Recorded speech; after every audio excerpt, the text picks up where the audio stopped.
नमस्कार दोस्तों और स्वागत है आपका वाइब ऑफ भारत के इस आध्यात्मिक सफर में।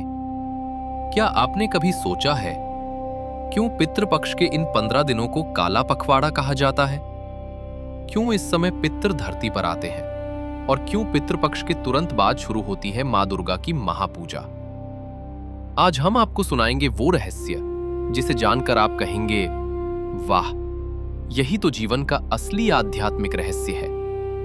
लेकिन शुरू करने से पहले अगर आप भी भारत की अनकही आध्यात्मिक कथाएं और पुराणों का छुपा ज्ञान सुनना चाहते हैं तो अभी सब्सक्राइब कर लीजिए हमारे चैनल वाइब ऑफ भारत को। और हां, इस वीडियो को लाइक और शेयर करना ना भूलें, क्योंकि ये केवल एक कथा नहीं, ये है हमारे पितरों और देवी मां के बीच का दिव्य संबंध। तो चलिए शुरू करते हैं ये अद्भुत यात्रा पितृपक्ष से नवरात्रि तक। क्या आपने कभी सोचा है, हर साल जब भाद्रपद की पूर्णिमा के बाद अमावस्या तक ये 15 दिन आते हैं, तो क्यों पूरे भारत में इन्हें पितृपक्ष या श्राद्ध पक्ष कहा जाता है? क्यों इन दिनों में ना कोई विवाह होता है, ना गृह प्रवेश, ना कोई शुभ कार्य? आखिर क्यों ये 15 दिन सिर्फ हमारे पितरों को समर्पित होते हैं? आज हम आपको सुनाने जा रहे हैं वो रहस्यमयी कथा जिसने इस पूरे पर्व की शुरुआत की। महाभारत युद्ध समाप्त हो चुका था। धर्म और अधर्म की भयानक लड़ाई के बाद भीष्म पितामह, दुर्योधन, भीम, अर्जुन और अनेक वीर धरती से विदा हो चुके थे। इसी बीच सूर्यपुत्र कर्ण, जिन्हें पूरी दुनिया दानवीर कर्ण के नाम से जानती थी, देह छोड़कर स्वर्गलोक पहुंचते हैं। कर्ण जब स्वर्ग पहुंचे तो देवताओं ने उनका भव्य स्वागत किया। उनके सामने स्वर्ण और रत्नों से सजी हुई थालियां रखी गईं। पर जब कर्ण ने थालियों में झांका तो उनकी आंखें विस्मय और पीड़ा से भर गईं। वहां भोजन नहीं था, केवल स्वर्ण और रत्न थे। कर्ण ने देवताओं से व्याकुल होकर पूछा, ये क्या अन्याय है? मैंने जीवन भर गरीबों और जरूरतमंदों को दान दिया, सोना दिया, रत्न दिए, भूमि दी, फिर मुझे यहां अन्न क्यों नहीं मिला? मुझे तो भूख लगी है। देवताओं ने उत्तर दिया, कर्ण, तुम्हारे दान की महिमा अतुलनीय है। तुम्हें दानवीर इसलिए कहा जाता है क्योंकि तुमने कभी भी किसी को निराश नहीं किया, लेकिन तुमने कभी अपने पितरों को अन्न और जल अर्पित नहीं किया। तुमने जीवन भर दूसरों को सोना दिया, परंतु कभी अपने पूर्वजों की आत्मा को अन्न और जल से तृप्त नहीं किया। इसी कारण यहां तुम्हें भोजन का अभाव है। कर्ण ये सुनकर गहरे पश्चाताप में डूब गए। उनकी आंखों से आंसू बह निकले। उन्होंने देवताओं से विनती की, मुझे एक अवसर दीजिए ताकि मैं अपने पितरों के लिए अन्न और जल अर्पित कर सकूं, अन्यथा मैं अपने आप को कभी क्षमा नहीं कर पाऊंगा। उन 15 दिनों में कर्ण ने अपने पितरों का विधि पूर्वक श्राद्ध किया।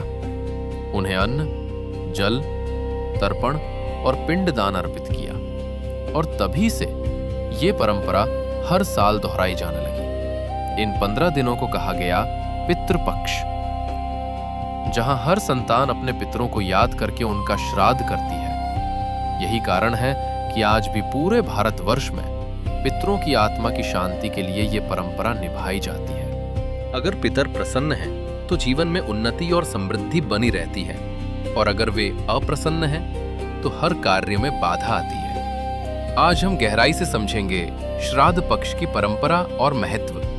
श्राद्ध का अर्थ है श्रद्धा से अर्पित करना, यानी अपने पितरों को अन्न, जल और तर्पण श्रद्धा भाव से अर्पित करना।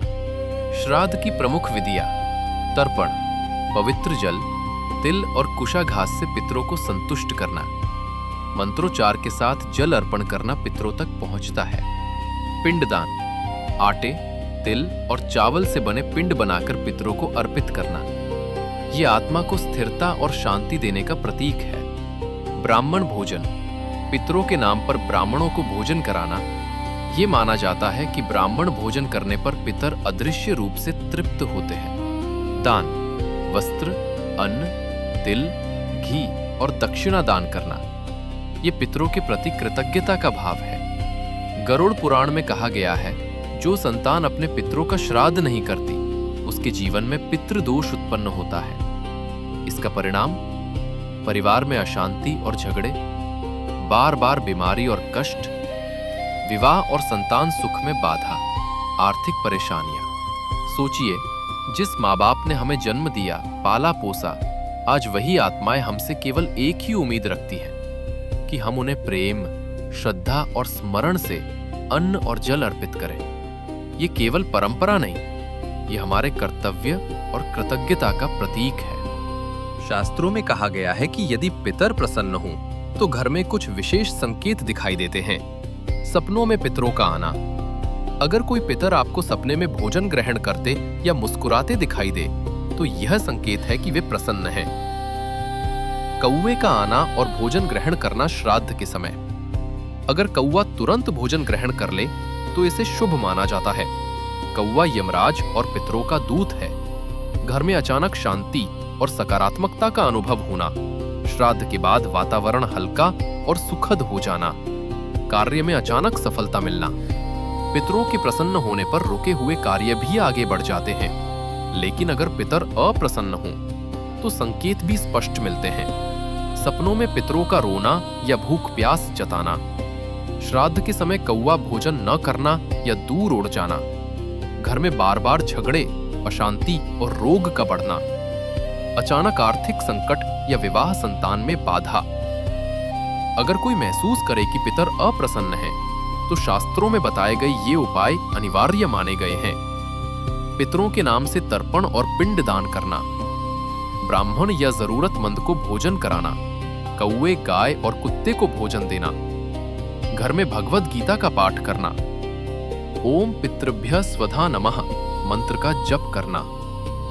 सोचिए, हमारे पितर जो कभी हमारे साथ इसी धरती पर रहे, आज केवल एक अन्न का दाना, एक जल की बूंद और एक याद चाहते हैं।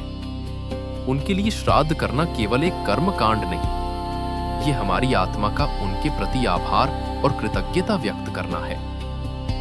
जब हम उन्हें स्मरण करते हैं तो वे हमें आशीर्वाद देते हैं और वही आशीर्वाद हमारे जीवन को दिशा देता है। जैसे ही पितृपक्ष समाप्त होता है, वैसे ही पूरे भारत में नवरात्रि और दुर्गा पूजा की धूम शुरू हो जाती है।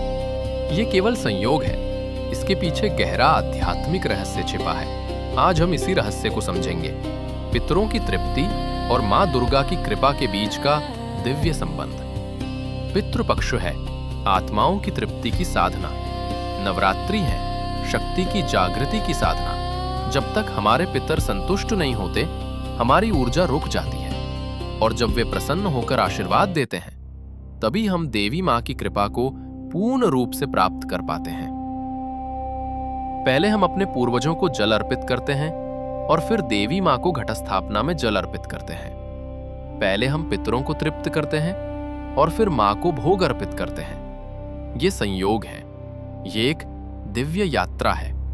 पितृपक्ष का मूल उद्देश्य है आत्माओं को शांति देना।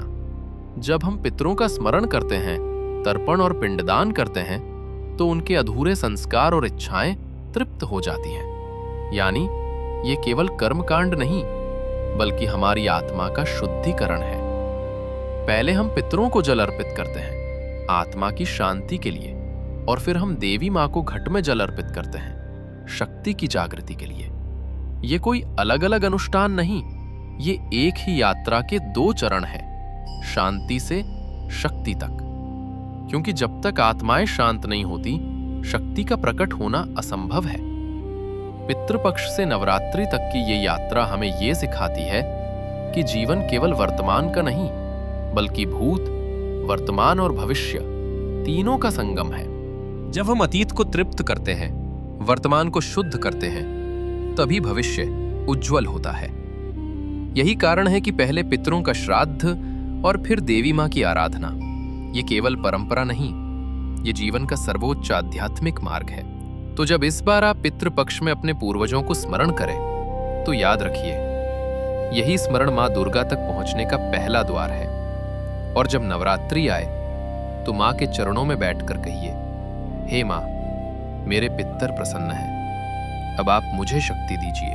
तो दोस्तों, ये थी पितृपक्ष से नवरात्रि तक की दिव्य यात्रा, जहां पहले हम आत्माओं की तृप्ति करते हैं और फिर माँ दुर्गा की शक्ति का आह्वान करते हैं। यही है जीवन का सबसे बड़ा रहस्य, पितरों की तृप्ति से शक्ति की जागृति।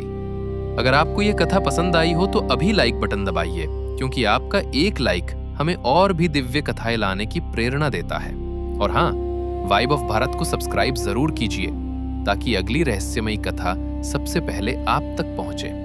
इस वीडियो को अपने परिवार और दोस्तों के साथ शेयर कीजिए, क्योंकि हर किसी को अपने पितरों और देवी माँ के इस गहरे रहस्य के बारे में जानना चाहिए।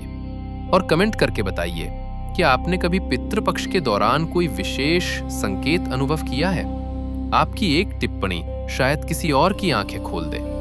तो मिलते हैं अगली अद्भुत कथा में। तब तक के लिए पितरों का आशीर्वाद और माँ दुर्गा की कृपा आप सब पर बनी रहे। जय माता दी।